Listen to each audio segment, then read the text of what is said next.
Assalamualaikum warahmatullahi wabarakatuh.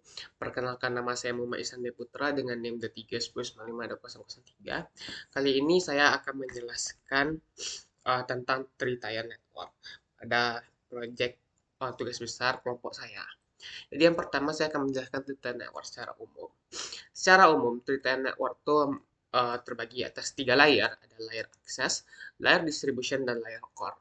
Yang dimana layer akses itu merupakan layar yang berisi jaringan yang sudah digabungkan oleh switch, dan di akses layer ini bekerja switch layer 2. Dan bagian distribution layer itu bagian di mana yang menghubungkan jaringan core sama jaringan akses, yang ada bagian routing dan switching di sini. Nah, bagian routing itu sudah bekerja pada layer 3. Layer 3 itu biasa menggunakan router atau pada gambar ini menggunakan layer 3 switch. Nah, lanjut ke core layer. Core layer itu merupakan jaringan backbone. Itu jaringan inti yang merupakan pusat dari jaringan internet kita. Di mana jaringan core ini juga terdiri dari layer 3 switch yang dihubungkan ke one router atau firewall baru ke internet. Nah, jadi pada laporan kami, topologi internet seperti pada gambar ini, di mana topologi tritire ini kami melakukan survei ke Fakultas Pertanian Faperta, di mana di Faperta itu bisa dilihat di sini. Di Faperta itu terdiri dari 7 buah gedung. Ada Laboratorium Ilmu Tanah, Laboratorium BDP, Gedung Ilmu Tanah, Gedung Dekanat, Gedung Agro, Gedung Pertan dan Agri, dan Gedung CH. Di mana ketujuh gedung ini itu masing-masing memiliki switch layer 2 yang menghubungkan ke PC di masing-masing gedung. Nah, setelah itu, layer 3 switch ini lalu disambungkan ke layer 3 switch yang letaknya berada di gedung dekanat. Yang dimana gedung dekanat ini uh, merupakan pusat yang menghubungkan setiap gedung di Fakultas Pertanian dengan jaringan core. Yang dimana jaringan core di sini itu merupakan gedung DTI. Lalu untuk jaringan core, gedung DTI ini menggunakan layer switch 3, yang dimana ada dua layer switch agar ketika terjadi namanya kerusakan pada switch, dia internet tidak mati langsung, melainkan ada backupnya, backup switch. Itu untuk gambar topologi tritier. Jadi di gambar topologi tritier ini kami menggunakan VLAN yang berfungsi untuk memisahkan antar gedung. Jadi setiap gedung ini 1, 2, 3, 4, 5, 6, 7 itu memiliki VLAN yang berbeda-beda. Di mana VLAN 10 untuk gedung pertan, VLAN 20 untuk agro, VLAN ketiga ilmu tanah, VLAN 40 BDP, VLAN 50 laboratorium ilmu tanah, dan VLAN 60 untuk CH.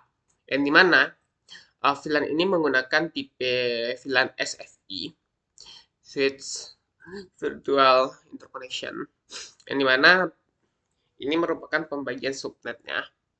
Di sini belum ditambahkan untuk bagian dekanat.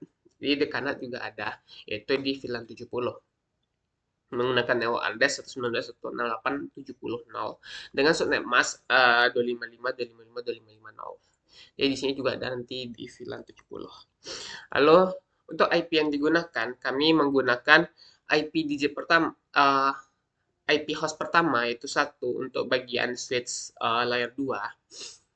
Dan kalau bisa dilihat di Cisco, di setiap switch layer 2 ini adalah switch layer 2, itu kami menggunakan yang namanya IP1 untuk jalur bawahnya.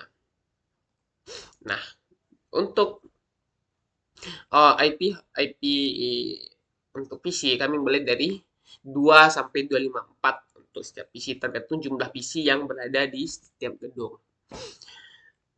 Lalu untuk redundansi itu, karena itu kami menggunakan router DTI itu dua buah layer 3 switch-nya untuk redundansinya.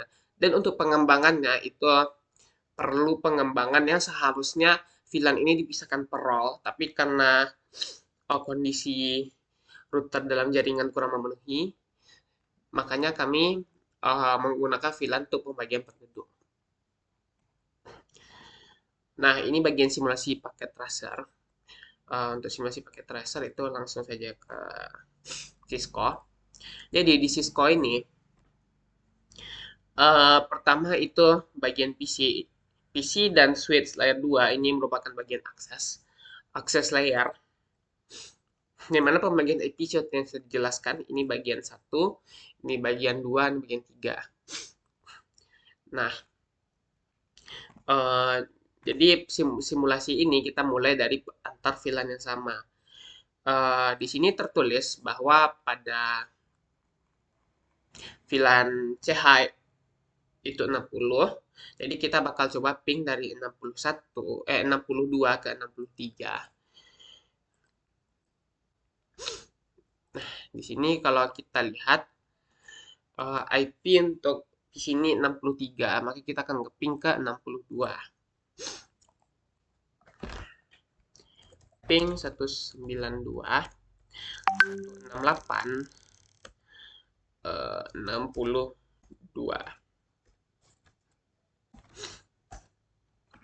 Nah, ini hubungan ini membuktikan bahwa antar VLAN itu terkoneksi.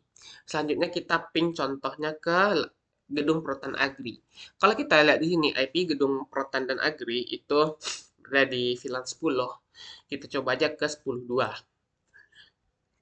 Ping 192.168.10.2. Nah, di sini terjadi timeout, berarti terdapat beberapa masalah di bagian pembagian VLAN-nya. Karena di sini kita lihat sudah terkoneksi, mungkin ada sedikit jadi ping-nya ternyata berhasil.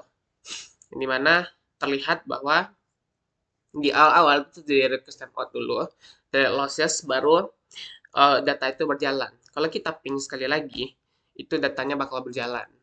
Jadi terdapat delay sekali data yang akan ditolak dulu sebagai bentuk konfirmasinya untuk VLAN yang berbeda. Nah, untuk jaringan lain itu kita ping ke bagian DTI. Untuk bagian DTI, kalau kita cek di sini, IP yang digunakan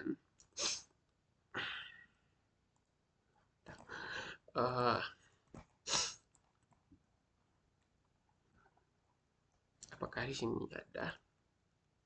IP yang digunakan di sini adalah 10.10.10.1. Jadi kita bakal melakukan ping ke 10.10.10.1 untuk router 2 DTI.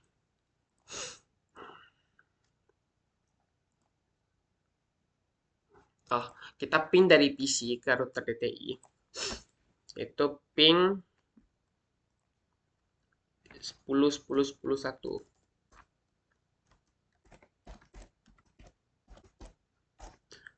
Maaf, salah. Maksudnya 10.10.10.1 ini.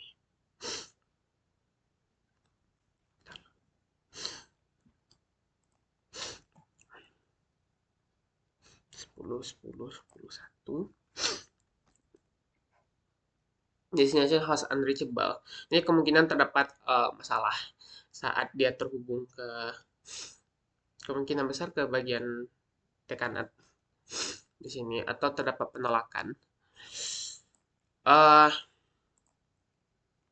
Selanjutnya kami menggunakan untuk tabel routing, kami menggunakan tabel routing OSPF. Dan untuk kabel di sini antar PC ke switch kami itu menggunakan kabel UTP. Sedangkan untuk dari switch ke bagian distribusi layar, dari ini switch layar 2 ke switch layar 3. Dari layar akses ke layar distribution, kami tetap menggunakan UTP. Jadi dikarenakan UTP ini memiliki jarak itu maksimal itu di 100 meter. Dan dari tiap gedung Fakultas Pertanian Kedekanang itu jaraknya tidak sampai 100 meter. Maka dari itu kami menggunakan kabel UTP. Apalagi untuk yang satu gedung. Maka dari itu kami menggunakan UTP karena UTP itu biayanya jauh lebih murah dibanding kabel fiber optik. Dan juga karena jaraknya dekat tidak perlu kecepatan pengiriman yang begitu cepat. Lalu selanjutnya dari jaringan distribusi ke jaringan core dari dekanat ke DTI itu kami menggunakan kabel fiber optik.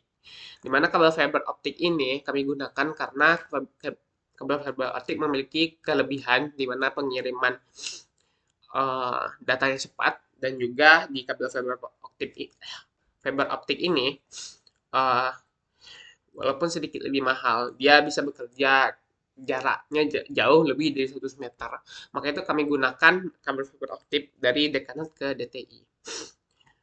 Mungkin itu yang dapat saya jelaskan mengenai arsitektur Tritayar pada laporan kelompok 6. Jika ada kesalahan dalam penyampaian mohon dimaafkan. Assalamualaikum warahmatullahi wabarakatuh.